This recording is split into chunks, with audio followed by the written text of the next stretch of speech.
Alright guys, we're in the Corvette and I just wanted to give you a quick sound clip of the exhaust and the headers.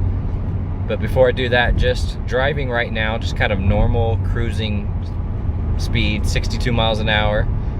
It's dead quiet in the cabin. You wouldn't know it had headers and exhaust system on it. So for somebody who's gonna cruise this around and wants kind of a quiet cabin, this definitely is capable of that.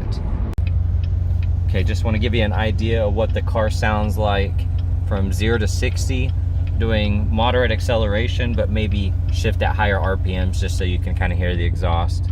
And I'm going to have the windows rolled down just a little bit.